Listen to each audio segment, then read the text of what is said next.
Bem-vindo ao canal UATV Português. O meu nome é Lada Filatova e hoje nós vamos conversar sobre as relações entre o Brasil e a Ucrânia. Como embaixador extraordinário e plenipotenciário do Brasil na Ucrânia, Rafael de Melo Vidal.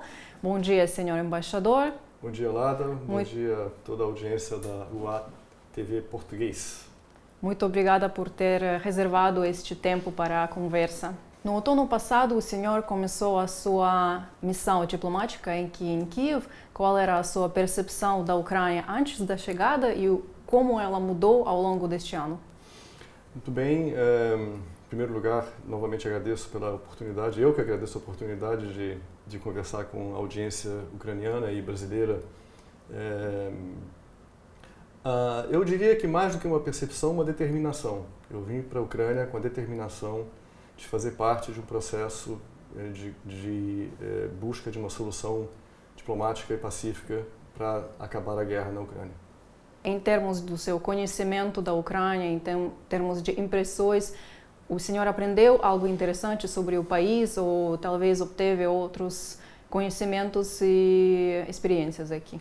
Não, claro, eu já vou completar um ano em setembro e evidentemente eu tinha estudado muito sobre a Ucrânia quando eu me motivei a servir na Ucrânia. Isso aconteceu alguns anos antes de eu vir. Reitero, com essa determinação de trabalhar pela paz na Ucrânia. Eu costumo dizer que o diplomata é um pouco como o médico. O médico, ele quer a saúde, ele quer a cura, mas ele muitas vezes precisa estar onde está a enfermidade, né? E o diplomata, ele quer a paz e para isso muitas vezes ele precisa estar onde está a guerra.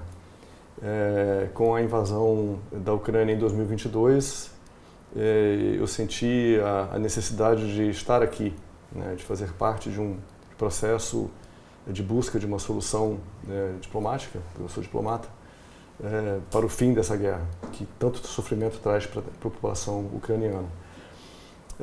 Nesse ano, eu aprendi muito sobre a Ucrânia. Já tinha estudado muito sobre o país antes, mas aprendi muito sobre a Ucrânia, sobretudo aprendi com a resiliência, né, a resistência da Ucrânia a uma guerra duríssima que é assimétrica, né, que atinge a população civil de uma forma muito, muito dura, como nós todos acompanhamos. Bom, eu faço parte da população civil ucraniana, né? Eu vivo na Ucrânia, vivo na capital e tenho sofrido com os ucranianos, né, a guerra. Então isso só aumentou a minha motivação de trabalhar para que o Brasil possa ajudar a Ucrânia nesse processo de busca da paz. Aprendi que o ucraniano é um povo que ama a liberdade, que ama a cultura, que ama a vida, que ama a paz, né? Aprendi que o povo ucraniano tem características nacionais muito próprias que o distinguem no contexto europeu, né? E como eu costumo dizer aos meus amigos ucranianos e brasileiros, na Ucrânia, embora o país esteja enfrentando uma guerra, eu senti liberdade, né? Senti uma capacidade de integração muito fácil com a população ucraniana, muito rápida, o que também pode explicar porque nós temos quase 1 milhão de ucranianos vivendo no Brasil, né? Essa paixão mútua, ela é muito forte. E eu aprendi também que o Brasil para a Ucrânia tem um lugar muito especial, né? Depois, enfim, evidentemente da Europa, né, da parceria imediata com a Europa, que é o seu entorno regional, natural, né, prioritário, depois dos Estados Unidos, que tem uma parceria muito forte com a Ucrânia, o Brasil seria o país sobre o qual se depositam as maiores expectativas, né, na Ucrânia em relação à relação diplomática e em relação ao fim da guerra. Isso também foi um aprendizado muito, muito importante, né? Com isso faz com que a nossa relação seja muito sensível, né, e que o meu meu papel aqui também tenha uma sensibilidade muito grande, né? Eu já cheguei na Ucrânia consciente de que o Brasil tem um papel de destaque muito grande. Eu vim com essa responsabilidade, vim com essa missão, eu vim com essa dedicação também do meu governo, né? Em ter um representante na Ucrânia que pudesse, digamos, estar à altura desse desafio, de mostrar a nossa vontade de contribuir para a paz, mas ao mesmo tempo também de mostrar como é o Brasil. O senhor teve a oportunidade de visitar as áreas que eram ocupadas na região de Kiev e fora de Kiev e ouvir relatos de pessoas que vivenciaram isso? Sim, uma das preocupações que eu tive ao chegar era de não me enclausurar na capital, né? De conhecer o país melhor e especialmente de conhecer as zonas em conflagração. E graças ao Acnur, né, ao Alto Comissário das Nações Unidas para Refugiados, UNHCR, o Acnur, eu pude visitar até agora 3 regiões muito impactadas, Kharkiv, Poltava e Chernihiv. E ali estivemos muito perto, né, das zonas de combate. São regiões onde, sobretudo em Kharkiv, você consegue escutar, né, a guerra ocorrendo. A artilharia ela é presente o tempo todo. É uma cidade que enfrenta uma realidade muito difícil, né, piorada nos últimos meses, inclusive. E em Poltava eu estive logo depois do grande ataque a um bairro civil onde houve grande destruição e morte. Isso ocorreu 24 horas depois do ataque. E em Chernihiv também eu tive a oportunidade de conhecer as zonas afetadas, de conversar com as comunidades afetadas e com as organizações não governamentais que atuam na área. E esse aprendizado ele é muito importante porque ele me ensina onde nós podemos ajudar, né? Onde nós não estamos e onde devemos e podemos estar. A partir dessa visita primeira, por exemplo, a Kharkiv, nós começamos a elaborar um programa de cooperação que está em estudos no Brasil, na Agência Brasileira de Cooperação, para a recuperação de escolas afetadas pela guerra, né? No que a gente chama de Earmarked Contribution. Earmarked Contribution é a contribuição, porque o Brasil é o maior contribuinte do Acnur na América Latina, né?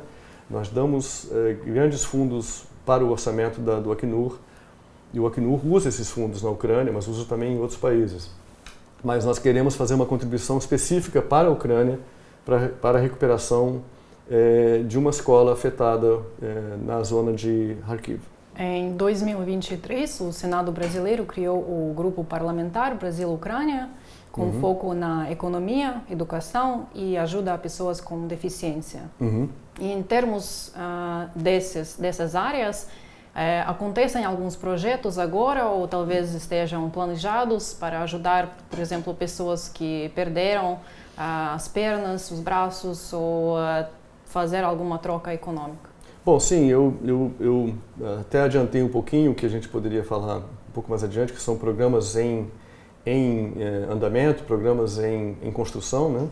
Um desses programas que nós começamos agora é o da formação de médicos em traumatologia, né?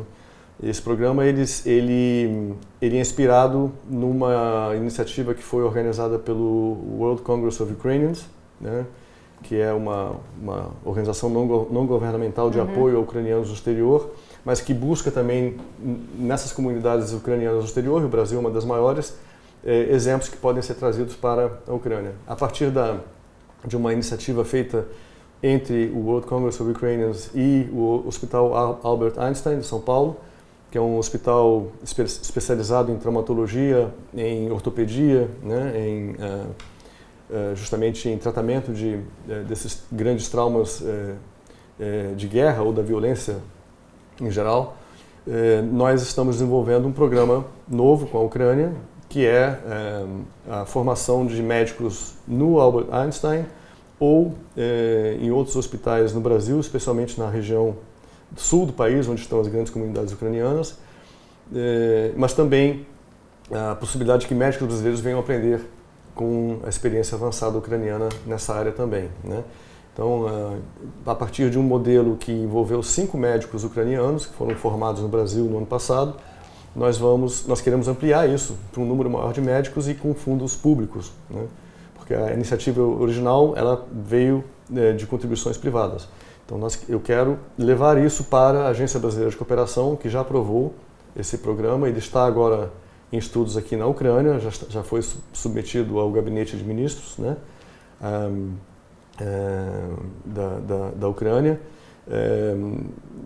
deve ser aprovado pelo Gabinete de Ministros e a partir daí então a gente vai receber a nota conceitual ucraniana que diz exatamente o que a Ucrânia precisa, como é que a gente vai construir esse programa junto com a Agência Brasileira de Cooperação.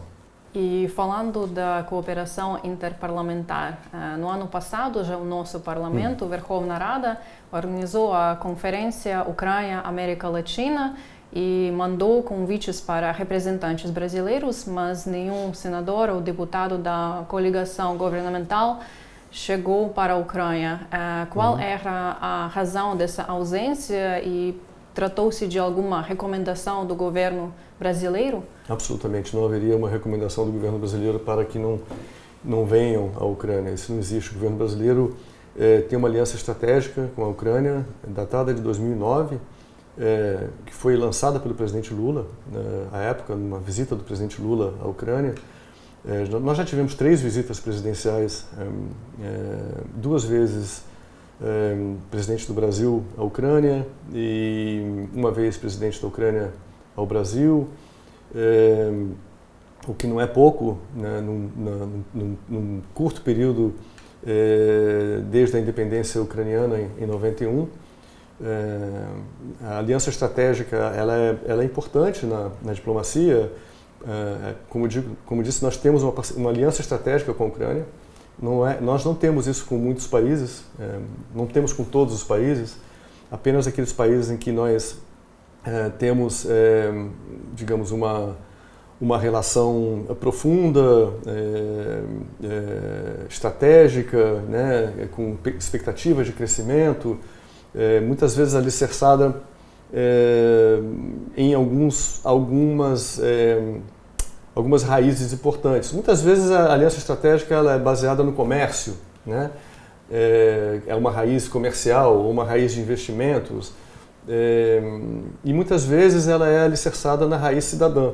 No caso do Brasil e da Ucrânia, eu acho que ela é mais valiosa porque ela é alicerçada na raiz cidadã, que é justamente essa presença, né, da terceira diáspora ucraniana nas Américas, que é no Brasil,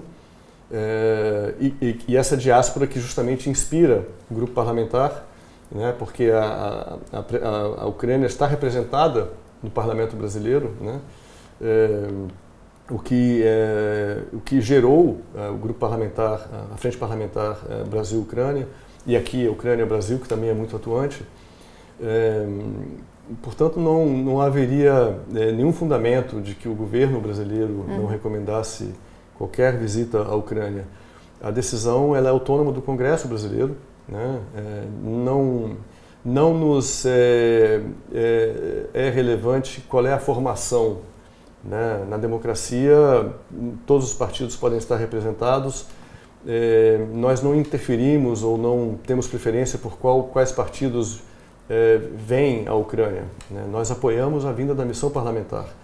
Vieram 4 senadores e um deputado federal em dezembro participar do Congresso Latino-Americano. Nós, evidentemente, trabalhamos junto com eles, né? Numa democracia, as instituições trabalham unidas, né? Poder Executivo, Judiciário, Legislativo, independentemente de qual partido vem. E, portanto, nós trabalhamos juntos com eles para preparar essa missão, para facilitar essa missão. Estivemos juntos com eles, né? no Верховна Рада e também com o presidente Zelensky. E foi uma missão importante porque permitiu ao Congresso brasileiro conhecer de perto a realidade ucraniana e, com isso, ajudar também o Poder Executivo a buscar soluções para a crise ucraniana. Portanto, não haveria por que haver qualquer ingerência em relação à formação da missão parlamentar. O mais importante para a gente é que a missão parlamentar ocorra e que volte a ocorrer, né? Seja qual for a composição partidária. Isso é decisão do Parlamento brasileiro, a gente não se envolve nisso. E o senhor mencionou a importância de parcerias econômicas. Eu gostaria de perguntar sobre um caso que ocorreu em 2023. O jornal brasileiro Estadão escreveu que, naquele ano, o lado ucraniano teria enviado um pedido para o Ministério de Defesa, para o ministro de Defesa, José Múcio, para a compra de veículos blindados Guarani, como uso exclusivo para evacuação de feridos, mas recebeu uma recusa. O senhor tem algum conhecimento desse caso e por que o Brasil decidiu não firmar este acordo? Porque, segundo o jornal Estadão, naquela época o Brasil perdeu 3,5 bilhões de reais neste negócio. Claro, eu posso explicar perfeitamente isso, e é por isso que é importante eu estar em contato com a imprensa, tanto brasileira quanto ucraniana, dentro da ideia de comunicar melhor a nossa política externa. O Brasil não se recusou a exportar ambulâncias para a Ucrânia. O Brasil não pode exportar produtos que possam ter uso dual para países que estão em conflito armado. Essa é uma regra brasileira que vale para todos os países. O Brasil não exporta produtos de defesa ou de guerra para países sancionados pelo Conselho de Segurança das Nações Unidas ou para países que estão em conflito armado aberto, né? Portanto, nós não fazemos comércio de produtos de defesa com a Ucrânia nem com a Rússia, né? E disso nós podemos ter certeza e isso é muito transparente, né? Não existe exportação de produtos de defesa para a Rússia, como nós também não podemos exportar para a Ucrânia. O que nós queremos é a solução, queremos terminar a guerra na Ucrânia, não alimentar a guerra. E embora a gente entenda que a Ucrânia tem necessidade de defesa e tem os seus parceiros de defesa, seus acordos de defesa bilaterais em tempos de guerra que estão sendo implementados com os parceiros europeus, sobretudo com os Estados Unidos, né? Mas o Brasil não pode, né, por um preceito político, né, da diplomacia brasileira, se engajar em operações de comércio de produtos de defesa com países que estão em conflagração aberta, né? O caso das ambulâncias era porque, ao contrário do que a opinião pública pode imaginar, que seriam ambulâncias, né, como aquelas que a gente vê na rua, os produtos que estavam em consideração são tanques, né, os tanques Urutus, feitos pelo Brasil, que são transformados para evacuação de emergência, né? Se você olhar para o produto em si, ele é um tanque de guerra, né, com uma cruz, né, que você pode afixar nele uma cruz de serviço médico. Mas ele faz parte dos produtos que são chamados de uso dual, produtos que podem ser transformados em produtos de guerra facilmente. Portanto, nenhum desses produtos ele recebe licença do Ministério da Defesa para exportação, seja para a Ucrânia, seja para a Rússia ou para qualquer país que está em conflito armado. Representantes do Brasil, em várias ocasiões, exprimiram a sua posição de neutralidade nesta guerra e apoiaram a soberania da Ucrânia. Mas algumas ações recentes, como, por exemplo, a visita do presidente Lula para o desfile militar em Moscou, essa recusa de vender os veículos blindados para evacuação e também a importação de fertilizantes e diesel russo, eles geraram algumas discussões no setor informativo, no espaço informativo, quanto à posição do Brasil nesta guerra. E nós sabemos que o Brasil, durante os anos da invasão em larga escala, se tornou um dos top 3 importadores de produtos russos, diesel e fertilizantes. E, segundo as palavras do embaixador russo no Brasil, durante os primeiros 6 meses deste ano, a importação de fertilizantes aumentou em 32% e continua aumentando. Considerando tudo isso, quais princípios orientam as decisões do Brasil e como essas decisões se alinham com as declarações de compromisso com a paz? É importantíssima a tua pergunta, eu te agradeço que você me dê a oportunidade de esclarecer isso. E isso faz parte do meu trabalho aqui, de comunicar melhor a política externa brasileira. Veja bem, neutralidade, né? O Brasil não é... A neutralidade ela é militar, né? A neutralidade brasileira ela se dá no campo militar, como a Áustria, como a Suíça, outros países, inclusive europeus, né? São países europeus que são neutros militarmente, que também não fornecem equipamentos de guerra para nenhum dos lados em conflito e não podem se envolver militarmente na guerra, buscam soluções pacíficas. Portanto, a nossa neutralidade ela é no terreno militar. Mas o Brasil não é neutro no campo moral, né? O Brasil, desde o início, condenou a invasão russa. O Brasil assinou as 4 resoluções relevantes das Nações Unidas, da Assembleia Geral Especial das Nações Unidas, que condenam a invasão russa, apelam à retirada de tropas, defendem a proteção da população civil no conflito e reiteram a integridade e a soberania territorial da Ucrânia. O Brasil assinou essas resoluções. O Brasil não assinou apenas 2 resoluções, se absteve, não votou contra, mas se absteve. Uma que propunha reparações de guerra, porque naquele momento o Brasil entende que as reparações de guerra elas são discutidas num acordo de paz, elas não podem ser definidas na Assembleia Geral das Nações Unidas, e outra que propunha a exclusão da Rússia de alguns fóruns multilaterais, e o Brasil não entende que a exclusão de membros das Nações Unidas favorece a busca da paz. Se você isolar, se você excluir um país de um fórum, você está impedindo, né, que esse país seja parte de uma solução, né?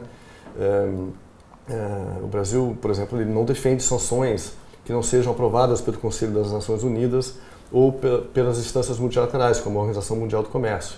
As sanções consideradas unilaterais não fazem parte da política externa tradicional do Brasil, né? Portanto, as únicas 2 resoluções importantes que nós não assinamos são uma que propõe a exclusão de uma das partes do conflito armado dos fóruns de discussão. Ora, é impossível você encontrar soluções diplomáticas se a outra parte não está participando das negociações, né? E o outro que propunha reparações que nós entendemos que não era o fórum adequado para a discussão. Mas as 4 resoluções relevantes que condenam a invasão, apelam à retirada de tropas, apelam à proteção da população civil e reiteram a integridade e soberania territorial da Ucrânia foram assinadas pelo Brasil. Portanto, isso consubstancia uma posição muito clara de condenação da invasão. Não só as resoluções, como as declarações das autoridades públicas. O presidente da República, o ministro das Relações Exteriores, o assessor especial da Presidência da República, todos eles publicamente declararam que o uso da força e a invasão da Ucrânia são condenáveis, né? E nesse sentido é que nós defendemos a solução pacífica, né? O presidente da República já disse, por exemplo, que as diferenças têm que ser resolvidas pela arbitragem, pela solução diplomática, pelos fóruns diplomáticos, né? E não pela invasão, e não pela guerra. O Brasil se preocupa com o empoderamento do uso da força, né? E condena o empoderamento do uso da força em contraposição ao direito internacional. E essa é uma posição que nós adotamos na guerra na Ucrânia e na guerra em Gaza, por exemplo, como também adotamos nos ataques que foram perpetrados contra o Irã, né? Da mesma forma como a invasão da Ucrânia foi não provocada, porque havia uma preocupação com uma futura instalação de armas nucleares, caso a Ucrânia entrasse na OTAN, o que não tinha acontecido, não aconteceu. No caso do Irã também haveria uma preocupação com o uso ou a construção de armas nucleares que ainda não existem no Irã, né? Então, nós temos uma posição muito coerente na diplomacia brasileira, que muitos países não têm, né? Muitos países seguem double standards, né? Que o Brasil não segue, né? Portanto, não existe uma neutralidade no campo moral na posição do Brasil, desde as resoluções importantes que foram assinadas, até as declarações públicas, desde o início da invasão até hoje. Outra resolução, por exemplo, da IEA, da Agência Internacional de Energia Atômica, do ano passado, foi assinada, proposta pela Ucrânia, foi assinada pelo Brasil, que condenava a exposição das instalações nucleares ucranianas aos ataques perpetrados pela Federação da Rússia. Portanto, no campo moral, eu acho que a nossa posição é muito clara, né? Existe a condenação da invasão, existe, né, no campo moral, e existe a neutralidade no campo militar. Você se referiu a comércio, né? Comércio de produtos de petróleo, derivados de petróleo. E veja bem, vamos falar aqui de uma forma muito transparente e muito honesta, né? Quando a guerra da Ucrânia, quando a invasão, quer dizer, a guerra acontece desde 2014, mas quando a invasão em grande escala aconteceu em 2022, houve um grande choque, né? Uma grande surpresa no mundo, né? Estudos da época, inclusive, apontam para o fato de que a maioria das pessoas não imaginava que isso ia acontecer, mesmo na Ucrânia, né? Mesmo o governo da Ucrânia não imaginava que isso chegasse a esse ponto, né? Havia debates muito fortes ali entre a Ucrânia, entre o governo do presidente Zelensky e os seus parceiros ocidentais, no sentido de tranquilizar a opinião pública e não gerar um pânico que pudesse, inclusive, afetar os investimentos na Ucrânia naquele momento, com alarmes sobre uma invasão como acabou acontecendo, né? A história aponta para o fato de que alguns parceiros europeus e ucranianos propunham que o presidente Zelensky saísse da Ucrânia e buscasse refúgio. E o presidente Zelensky tem uma frase histórica que eu acho muito marcante. Quando ele estava na conferência de Munique, se eu não me engano, de segurança, alguns dias antes, haviam alguns europeus proposto a ele refúgio na Europa, e ele disse: eu tomei café da manhã em Kiev e vou jantar em Kiev, né? E a partir daí ele propôs a resistência contra a invasão. Enfim, a guerra, portanto, tomou todo mundo de surpresa, né? O Brasil, inclusive, né? As estruturas econômicas e comerciais que estavam em operação naquele momento, elas não são alteráveis da noite para o dia, né? Nós queremos o fim da guerra, nós fazemos gestões com Moscou pelo fim da guerra. O presidente da República fez isso de forma muito intensa na viagem que fez a Moscou recentemente. Eu vou falar dessa viagem também. Mas falando antes de comércio, essas estruturas comerciais, elas não são facilmente alteradas da noite para o dia, né? Por um lado. Por outro lado, o Brasil não considera que sanções econômicas são producentes, né? São efetivas, porque elas geram um comércio paralelo, um comércio negro, né? Um mercado negro nesse comércio que continua alimentando o comércio e que, inclusive, é mais perigoso, né? Que é o caso das shadow fleets, que estão hoje, né? que são normalmente navios de petróleo ou de gás que são detidos na Europa, né? Curiosamente. Em relação ao comércio formal, eu tenho uma lista, se você me permite, de países que fazem comércio de gás e petróleo, né? Com a Rússia. Isso são dados da Source, CREA Analysis, né? É uma instituição econômica que estuda o mercado internacional, os maiores importadores de combustíveis fósseis da Rússia, tá?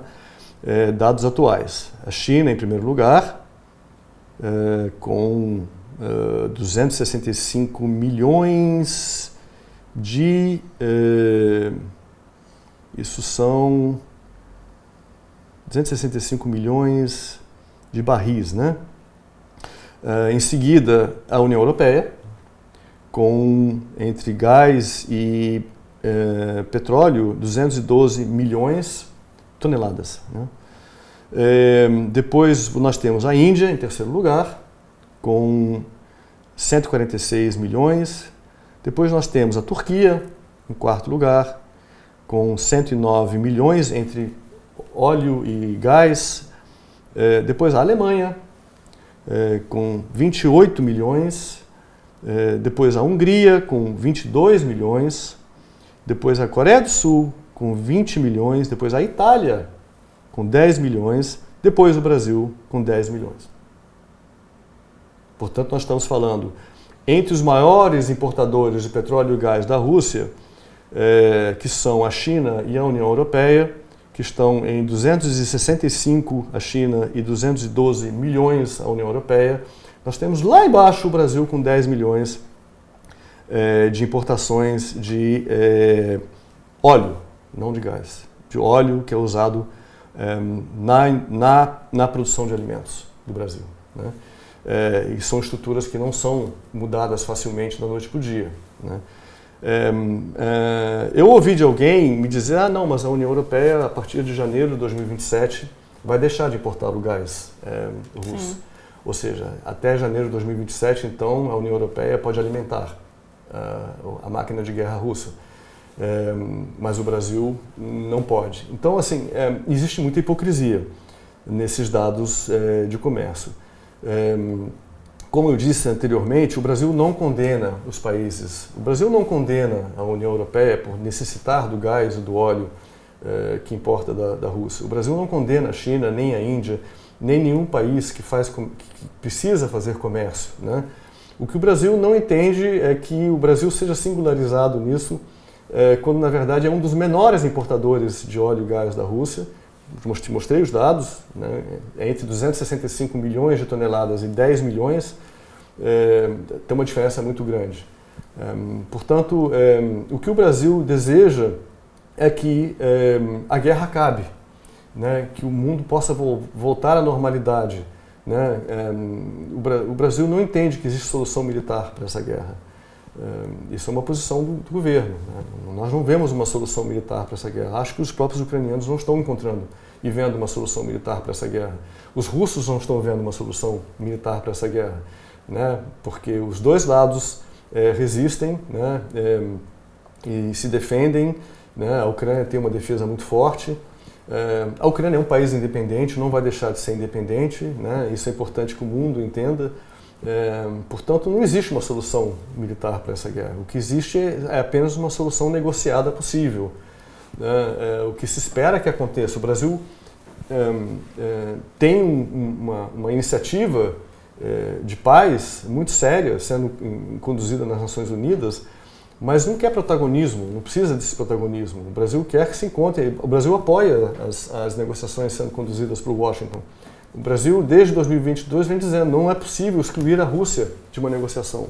É preciso que a Rússia esteja com a Ucrânia numa negociação. Por que o Brasil não participou da Fórmula da Paz do presidente Zelensky? Que tem muitas virtudes ali, né? São vários capítulos, muitos deles são virtuosos. Porque a Rússia não estava presente, né? E nós entendemos que a Rússia tem que estar presente, né? Desde o início, nós estamos propondo que a Rússia e a Ucrânia estejam presentes, né?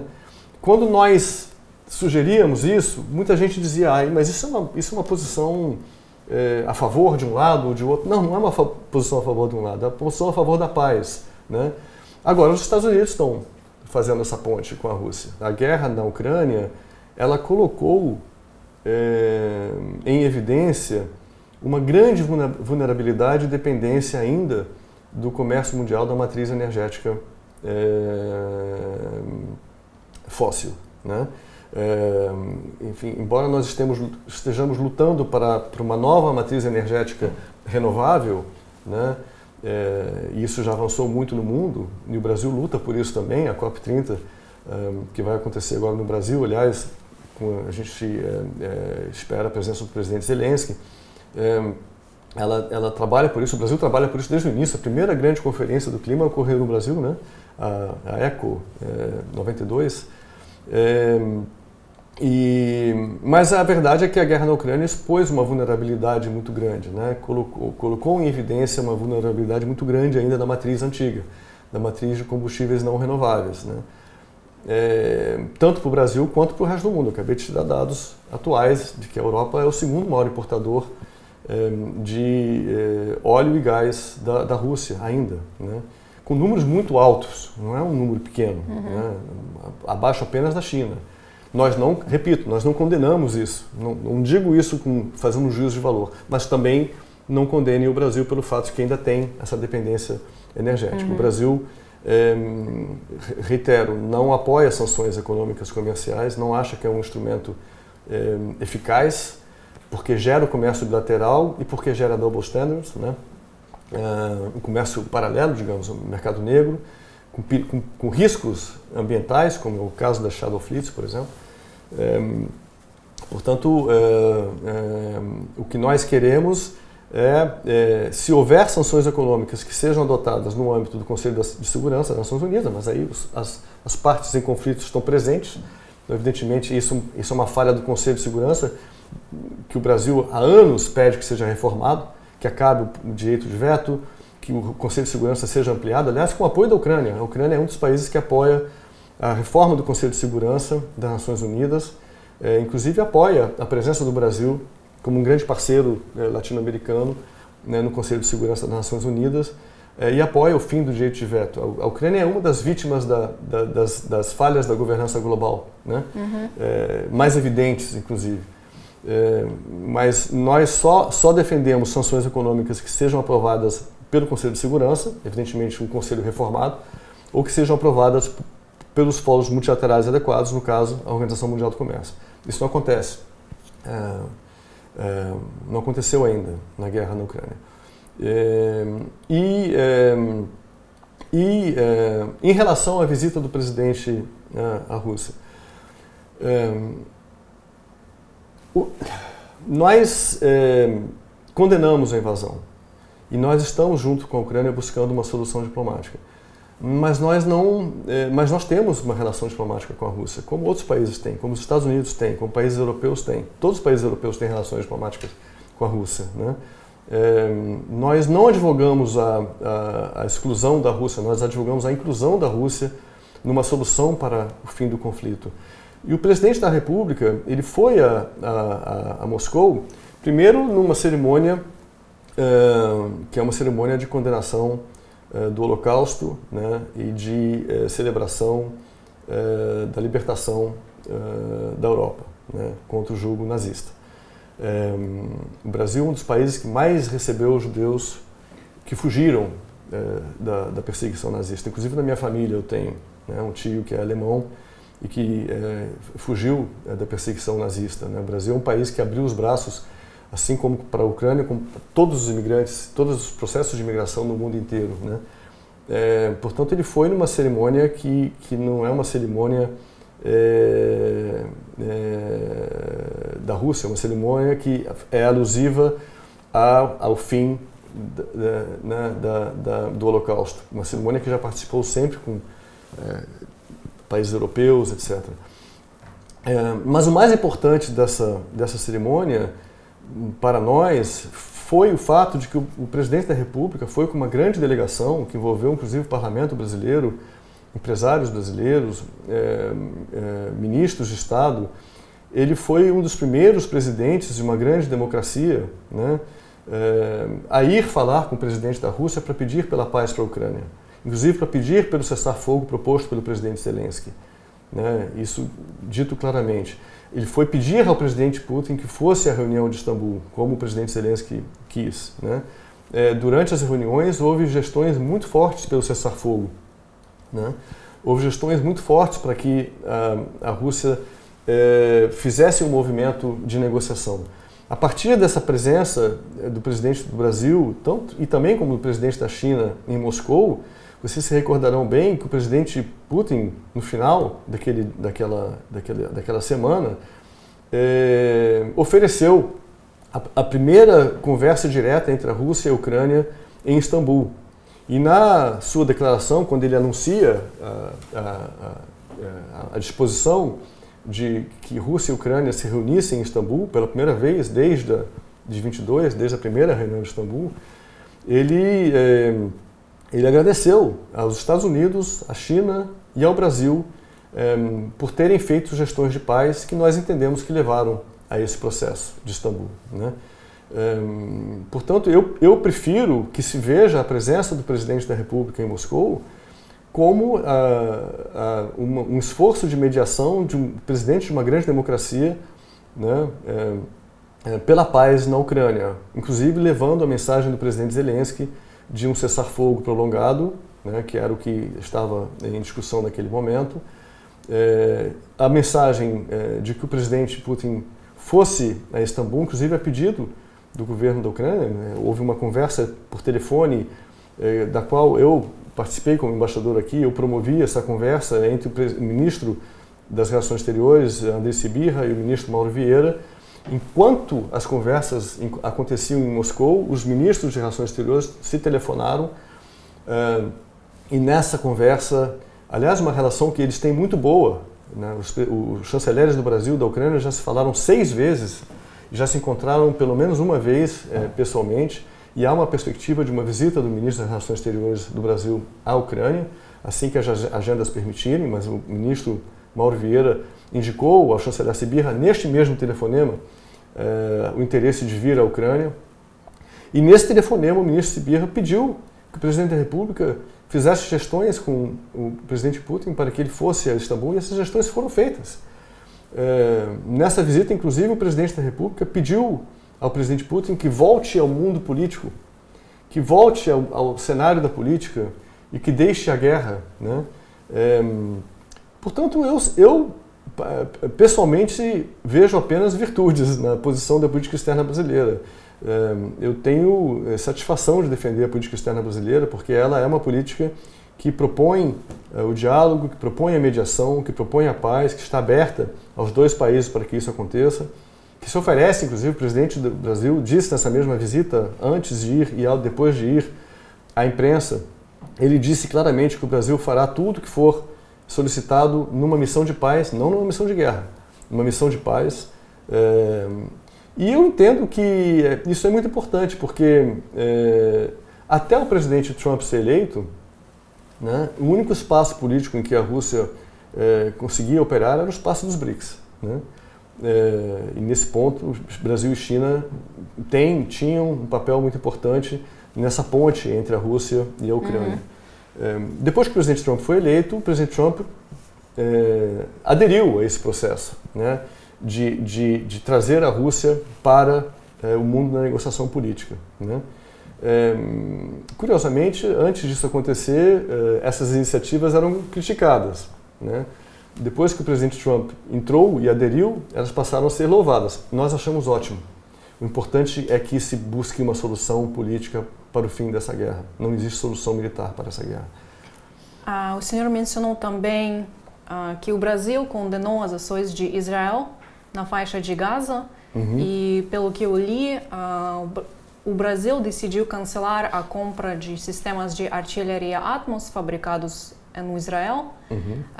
E aqui nós vemos um passo prático, econômico, que se alinha com as declarações do governo brasileiro. Por que não existe a vontade política de fazer a pressão econômica contra a Rússia? O Brasil não tem poder para fazer essa pressão econômica. O senhor mencionou que o Brasil está contra as sanções, mas e também mencionou os números de importação da União Europeia, mas a União Europeia tem o plano de cortar a importação de gás russo. O Brasil tem planos para cortar alguns acordos econômicos e diminuir essa importação da Rússia? O Brasil já não faz comércio de defesa com a Rússia, né? Como te lembrei inicialmente, né? Isso é um dado muito importante, que tem que ser valorizado, né? Como não faz com a Ucrânia. Portanto, se existe esse plano com Israel, eu não sei, eu não acompanho diretamente a relação bilateral com Israel. Nós já não fazemos comércio de defesa com as partes em conflito, né? Provavelmente, pelo que eu entendo, esse compromisso era anterior digamos, esse compromisso comercial com Israel deve vir de algum momento anterior à intensificação da crueldade que existe hoje, né, e da barbárie que existe hoje na guerra em Gaza. Uma guerra que é condenada por praticamente toda a comunidade internacional, né? Inclusive dentro de Israel. Aliás, eu não sou responsável pela agenda com Israel, mas eu posso dizer o que é público, né? O Brasil não critica o Estado de Israel, nem e o Brasil, inclusive, foi um país que assinou lá em 49, né? Foi o país promotor da resolução das Nações Unidas que criou o Estado de Israel, né? Desde a sua fundação. A relação do Brasil com Israel é uma relação de Estado das mais importantes, né? Até mesmo pela presença da comunidade israelense no Brasil. A dificuldade que o governo do Brasil tem, e reitero, não sou eu que estou dizendo, é público, é com o governo de Israel atual, né, pelas ações que são cometidas em Gaza, né? E se esse comércio deixará de existir, eu não sei, provavelmente é em função do fato de que essa guerra contra Gaza não termina, né? Mas o comércio, no caso da Ucrânia, o comércio não existe, né, com a Rússia nem com a Ucrânia. Em relação ao comércio de produtos na área de petróleo e gás, eu volto aos dados da realidade, né? Quer dizer, esse comércio ele não se altera da noite para o dia. No caso do Brasil, nós defendemos que qualquer sanção seja aprovada pelos fóruns competentes, não de forma unilateral, né, porque uma sanção adotada pela União Europeia é unilateral, ela não é uma sanção multilateral, né? E o argumento talvez mais importante é o fato de que é um dos menores importadores, na verdade, de petróleo e gás da Rússia. Aí você me diz, mas a União Europeia decidiu a partir de janeiro de 27, mas por que não a partir de agora? Por que janeiro de 27? A gente espera que até janeiro de 27 a guerra já tenha acabado, né? Então, na prática, esse comércio não terá deixado de existir. E reitero, eu não estou, nem nós estamos condenando a União Europeia pelas estruturas comerciais existentes. Mas o que nós pedimos é que não exista o double standard e que não exista essa cobrança de outros países quando os países imediatamente interessados não fazem. Neste ano foi revelada uma rede de espionagem russa no Brasil e o The New York Times, se não me engano, chamou o Brasil como o local onde ocorreu, onde foi organizada a linha de montagem de espiões russos, que depois também foram enviados para trabalhar na Europa. E além disso, no Brasil funciona a Igreja Ortodoxa Russa. No mês passado, o portal Euronews escreveu que a Suécia, por exemplo, estava investigando o caso de espionagem relacionado à Igreja Ortodoxa Russa. Quais medidas o Brasil já tomou para prevenir essa atividade no seu território e qual é a sua opinião sobre esse fato e se isso influenciou de alguma maneira as relações com a Rússia? Bom, as medidas que o Brasil toma são as medidas de um Estado democrático, né, onde existe a separação de poderes e a institucionalidade é plena, né? O Poder Judiciário do Brasil é independente. Graças a essa independência, inclusive, o Poder Judiciário atua tanto junto à Interpol quanto no combate à criminalidade no Brasil. Se eu não me engano, essa rede de espionagem foi identificada pela Polícia Federal, né, do Brasil. E a Polícia Federal tomou e toma as medidas que são necessárias para combater essa rede de espionagem, como qualquer outra rede de espionagem que possa acontecer no país, né? A espionagem, lamentavelmente, ela acontece em todos os países, né, e por parte de todos os países, né? Foi descoberta essa rede que seria associada à Rússia, e a Polícia Federal está tomando as medidas para combater. Eu acho que nós temos que ver isso pelo lado positivo, né? Que a rede foi descoberta e está sendo combatida pelas autoridades do Brasil, não de forma política, de forma criminal. No início de 2024, a Ucrânia criou a coligação internacional Bring Kids Back UA para reunir os esforços com outros países e retornar cerca de 20 mil crianças ucranianas deportadas pela Rússia. Sim. Agora, esta coligação já tem 42 membros, desde a Costa Rica, o Reino Unido, a Austrália, mas eu não achei o Brasil na lista.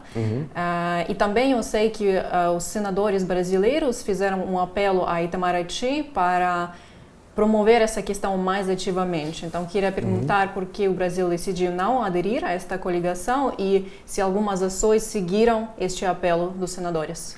Isso está sendo discutido com as autoridades brasileiras sobre a possibilidade do Brasil participar como mediador desse processo de retorno das crianças. O presidente brasileiro debateu esse assunto com o presidente russo? Não sei te dizer se nas conversas em Moscou houve discussão sobre a questão das crianças abduzidas. O que eu sei é que houve discussões muito fortes sobre cessar-fogo, sobre as negociações de paz, sobre a presença do presidente Putin em Istambul, ou, digamos, a elevação do nível da delegação russa nas conversas de paz. E o presidente se ofereceu, inclusive, caso seja chamado, para facilitar bons ofícios entre a Rússia e a Ucrânia em qualquer negociação de paz. Este ano, no Brasil, circularam as notícias sobre a morte de um voluntário brasileiro, Gabriel Pereira, cuja família esperava o retorno do corpo. E eu também vi outras notícias sobre brasileiros caídos, infelizmente, na guerra aqui na Ucrânia. E também sei que o governo do Brasil adotou as novas regras de repatriação depois do acidente que ocorreu com uma brasileira na Indonésia. Sim. Então, gostaria de abordar esse tema importante e perguntar como ocorre esse processo de repatriação de corpos dos soldados caídos para o Brasil, quanto tempo precisam esperar, geralmente, as famílias, e de que fatores depende este prazo. Bem, o que eu posso te dizer é o que se sabe publicamente dos contratos que são assinados entre as Forças Armadas Ucranianas e os voluntários estrangeiros, né, que se associam às Forças Armadas Ucranianas. Esses contratos prevêem que, quando se ocorrer uma morte, né, que se faça a cremação dos corpos, e as Forças Armadas Ucranianas pagam a repatriação a partir da cremação, né? Não é feita a repatriação, um tema difícil, né, de se falar, um tema sensível, mas enfim, o entendimento que existe entre as Forças Armadas e os voluntários é de que se faz a repatriação a partir da cremação. Em relação à nova lei brasileira, ela é aplicada, pelo que se conhece, ela ainda está em fase de regulamentação, pelo que eu entendo, mas ela é aplicada caso a caso, né? Quando se considera que a situação merece o apoio do Estado, ela não é automática, não é em todos os casos. Quando existe uma situação de comoção pública ou uma situação de sensibilidade pública muito grande que apele à intervenção do Estado para a repatriação de corpo. Ela não seria feita em todos os casos de falecimentos no exterior, né? Então nós estamos trabalhando nesse cenário. O Serviço Consular Brasileiro ele não tem ingerência sobre esse processo, né? É diferente de um civil, quando falece e a família não tem condições de fazer repatriação, e se houver pela nova lei uma situação que justifique a intervenção do Estado, aí o Serviço Consular atua, mas nesse caso existe o acesso, né? Existe o acesso ao cidadão brasileiro. No caso de uma guerra, não existe acesso do Serviço Consular aos soldados, né, que estão numa situação de guerra, né? Inclusive as situações são muito complexas, né? Existem falecimentos que são claros e conhecidos, existem situações de desaparecimento, quando não se sabe se a pessoa morreu ou desertou ou simplesmente não se encontra, ou se foi presa pelo outro lado, né? Pode estar preso pelo outro lado, como soldado de guerra, pelo lado russo, ou no caso da Ucrânia, pelo lado da Ucrânia.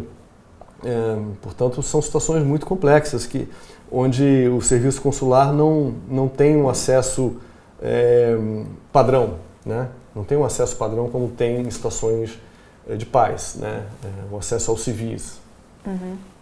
E falando da guerra e de seus efeitos, na Ucrânia vários ecossistemas foram destruídos devido às hostilidades, e o senhor mencionou a conferência COP e a primeira conferência da ecologia no Brasil. Eu também sei que no Brasil está sendo executado um plano chamado Plano AVEG para restaurar terras degradadas. Então, o Brasil tem uma experiência significativa nessa área. A Embaixada do Brasil vê algumas possibilidades de cooperação nessa área ambiental entre a Ucrânia e o Brasil, organização de algumas conferências ou iniciação de projetos conjuntos. Claro que sim, essa é uma parte importante do nosso trabalho. Eu já tive reuniões com vários ministros de Estado ucranianos, além do Ministro das Relações Exteriores, evidentemente, que é a nossa interlocução permanente. Eu já me encontrei com energia, cultura, educação, saúde, e pretendo ter reunião com o Ministério do Meio Ambiente. Aliás, é uma das próximas que estão previstas, indústria, comércio, né? Esses encontros são muito importantes porque a partir do encontro do embaixador com os ministros ou com os ministérios, os seus representantes, surgem as necessidades e as capacidades de cooperação que nós tenhamos, né? Vou te dar alguns exemplos. Por exemplo, a partir do encontro com o ministro da Educação, nós passamos a trabalhar, né, estamos trabalhando uma iniciativa de cooperação na área de educação inclusiva, que é a iniciativa que busca criar as condições nas escolas e o treinamento de professores para a educação de crianças com necessidades especiais. Esse é um programa que no Brasil funciona muito bem, chamado Escola para Todos, né? E a partir da conversa com o ministro da Educação, ele me disse que a Ucrânia tem prioridade nessa área, desenvolve iniciativas nessa área nos diferentes oblasts e que gostaria de contar com a nossa cooperação. Portanto, isso já está em tratamento com a Agência Brasileira de Cooperação para que se monte um programa de cooperação específico com a Ucrânia nessa área. Tem poucas semanas ou poucos meses que nós começamos a trabalhar isso. São várias fases que são envolvidas. A fase de conhecimento da demanda específica ucraniana, em seguida a fase de montagem das instituições no Brasil que podem atuar na cooperação, porque a Agência Brasileira de Cooperação trabalha com universidades, órgãos públicos, muitas vezes empresas que montem uma missão de prospecção que vem à Ucrânia e a partir daí então se estabelece a primeira fase do programa de cooperação. Na reunião com o ministro da Cultura, nós adiantamos o programa de cooperação na edição de livros em idioma ucraniano de escritores brasileiros e vice-versa, né? E a cooperação entre as agências de cinema, a Ancine, a agência de cinema ucraniana, são temas que estão sendo tratados já no Brasil pelos órgãos competentes. E com o ministro da Saúde nós tratamos da formação de médicos, né, na área de traumatologia, tratamos também da cooperação humanitária na área de medicamentos e vacinas, que aliás já está, a partir daí já tem o primeiro lote chegando. Nós, com o ministro de Energia, nós começamos a trabalhar um programa de cooperação na área de biocombustíveis, né, que seria a atração de investimentos brasileiros para a montagem de usinas de produção de energia com base em produtos da cesta agrícola ucraniana. Biocombustíveis são, né, todos aqueles produtos, como o caso da beterraba, por exemplo, que pode gerar energia, ou cana-de-açúcar, e outros produtos da cesta agrícola que a Ucrânia tem, que o Brasil tem, usando a tecnologia brasileira, o investimento brasileiro. Essa é uma iniciativa que é muito interessante porque ela é de baixo custo de investimento e de rápida geração de energia, né? As usinas de etanol, por exemplo, elas são montadas muito rapidamente, a baixo custo e geram energia muito rápido. Eu fui embaixador do Brasil em Angola, antes da Ucrânia, e lá nós temos esses projetos em execução e eles são muito gratificantes de ver, porque de fato, além de ajudarem a produção da agricultura, a partir do desperdício ou daquela parte da agricultura que não é usada, se gera energia. Em Angola, isso é gerado para comunidades fora de Luanda, até com excesso de energia gerada, né? E uma energia de baixo custo. Isso faz parte da nossa intenção de ajudar a Ucrânia a recuperar a sua matriz energética em função da guerra. E uma das reuniões que eu estou querendo ter é com a nova ministra de Energia, porque houve uma mudança, né, no gabinete ministerial. A gente estava esperando essa mudança acontecer para que a gente possa dar seguimento a essas reuniões. Na área de meio ambiente, a gente certamente vai ouvir da ministra ucraniana quais são as expectativas e a partir daí poder colaborar, porque na área de meio ambiente o Brasil realmente desenvolveu políticas públicas muito eficazes, né? Nós fazemos isso, por exemplo, com Angola, voltando ao exemplo anterior, na parte de tratamento e recuperação de solos para agricultura, com muita eficiência. Nós temos cooperação feita em outros países na área de desminagem, por exemplo. O Brasil tem um trabalho de desminagem muito forte que nós fizemos em Angola, né, depois da Guerra Civil Angolana. Portanto, nesses meses em que eu estou aqui, eu vou completar um ano, a gente já conseguiu desenvolver e está desenvolvendo nessa área de atuação bilateral entre os ministérios, além da função política, que é a mais importante, né? A minha iniciativa aqui mais urgente é a iniciativa política de participar do processo de paz, de colaborar no processo de paz do Brasil da forma como for possível. E continuando o tema de educação, no nível universitário, existem alguns intercâmbios para estudantes ou convites para professores brasileiros para eles darem aulas sobre o Brasil aqui nas universidades? Porque eu sei que português é ensinado em várias universidades, tem também pessoas estudando a história do Brasil no âmbito dos cursos da história e das relações internacionais. Também vários centros analíticos estudam a região, então queria saber se existe alguma cooperação universitária. Existem convênios entre universidades que no momento estão muito afetados pela guerra, né? Nós tínhamos aqui muitos estudantes antes da invasão de 22. O que eu pude fazer até agora foi me reunir com a Taras Shevchenko, né, para conversar sobre os estudos de idiomas, estudo de português, oferecer a cooperação possível a eles e oferecer a parceria que for possível como facilitador com universidades brasileiras. E estive com a Universidade de Estudos Ambientais aqui em Kiev, né? Falando de meio ambiente. Com o reitor dessa universidade, aliás, uma universidade que tem uma infraestrutura impressionante, nós chegamos a conversar sobre a possibilidade de ter algum convênio com universidades brasileiras na área ambiental, né, que permita essa troca de professores.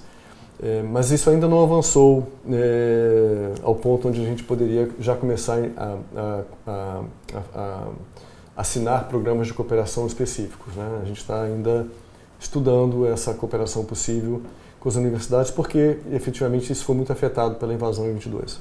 Senhor embaixador, pensando no futuro, quais são as principais prioridades nas relações entre o Brasil e a Ucrânia nos próximos anos? A nossa prioridade imediata é o fim da guerra, né? A nossa urgência, como eu disse no início do programa, não é para amanhã nem depois da manhã, me preocupa muito quando falo em meses, é hoje, né? Porque a guerra na Ucrânia está afetando sobretudo a população civil ucraniana e isso não se justifica, né? Sob nenhum pretexto. Eu acho que nada justifica que os civis sejam afetados numa guerra, né? É profundamente comovedor, foi o que me motivou a vir para a Ucrânia em 2022, quando a invasão começou. Eu poderia ter ido para outros lugares, mas eu, como profissional, né, da medicina diplomática, né, eu me motivei a vir para a Ucrânia para ser parte de um processo que o nosso presidente introduziu, né, em 2023, o novo governo introduziu, anunciou a intenção de que o Brasil fizesse parte de um processo político de solução da guerra na Ucrânia. Então essa é a nossa prioridade, né? A partir daí a gente espera que com o fim da guerra a gente possa não só dar seguimento a essas iniciativas que eu te falei que a gente já está trabalhando, porque a guerra não impede que a gente continue trabalhando, né? A Ucrânia dá exemplo disso, os ucranianos dão exemplo disso, né? O país não parou de funcionar, resistiu e não se deixa abater, né, pela guerra. A economia, inclusive, cresceu ucraniana recentemente. Nós vemos a famosa resiliência ucraniana como ela é importante, exemplo para o mundo, né? E então a gente não deixa de trabalhar essas esferas de cooperação. A gente faria educação, cultura, energia e saúde, né? Já são iniciativas importantes que a gente está levando à frente. Mas com o fim da guerra a gente vai poder trabalhar melhor questões de investimento, né? Recuperar a pauta comercial, recuperar os investimentos que nós pensamos, não recuperar, mas porque nunca foram muito grandes, mas a gente pensa em trazer investimentos brasileiros na área, sobretudo de energia e agricultura. A Ucrânia aderiu à Aliança Global contra a Fome e a Pobreza, né? Como um dos países fundadores da Aliança Global contra a Fome e a Pobreza. Isso envolve investimentos na área da agricultura que a gente gostaria de trazer para a Ucrânia, e vice-versa. E ampliar a pauta de cooperação, por exemplo, na área de defesa, na área aeroespacial. Nós tivemos um programa muito forte que foi interrompido na área aeroespacial, né, que pode ser retomado, tem potencial para isso, né, que é o conhecimento do know-how ucraniano na área de produção de foguetes, junto com o conhecimento brasileiro na área de produção de satélites, né, que fazia parte desse programa que poderia ser retomado, né? Houve desentendimentos na área contratual, mas que acho que com boa vontade e com desejo a gente consegue retomar. Na área de investimentos na área de medicina, fabricação de medicamentos, por exemplo, nós tínhamos um projeto que estava bem encaminhado de produção de insulina, que envolvia investimentos ucranianos, na verdade, no Brasil, da indústria farmacêutica ucraniana no Brasil, que a guerra interrompeu, a gente pode retomar. Portanto, o fim da guerra é o mais importante para a gente, né? É a nossa missão mais importante, sem deixar de atuar hoje, durante a guerra, em programas de cooperação que são importantes para a Ucrânia e para o Brasil. Mas com a paz a gente vai poder ter uma pauta muito importante. A Ucrânia é o maior país europeu, né, em território, tirando a Rússia euroasiática, né, mas digamos, no que envolve o território europeu, a Ucrânia é a maior expansão territorial. É um grande celeiro agrícola, todo mundo sabe disso, né, uma grande base industrial, uma população com 99% de alfabetização, portanto uma população empreendedora, né, inovadora. A gente acompanha tudo que a Ucrânia faz na economia, na inovação, na indústria, no comércio. A Ucrânia deve entrar para a União Europeia, está em processo pleno de adesão à União Europeia. O Brasil tem um acordo, né, comercial histórico que foi assinado no ano passado com a União Europeia. A Ucrânia na União Europeia vai ser o maior país, vamos colocar assim, a Ucrânia na União Europeia vai ser o maior país europeu, né, em extensão territorial, o que envolve recursos, né, grandes recursos minerais, terras raras, recursos agrícolas, e o Brasil tem toda a condição de fazer uma parceria muito produtiva com a Ucrânia, especialmente em tempos de paz, né? Senhor embaixador, muito obrigada pela conversa, por todos os esforços que o senhor está fazendo aqui na Ucrânia e por esclarecer temas muito importantes. Eu que agradeço, sempre à disposição.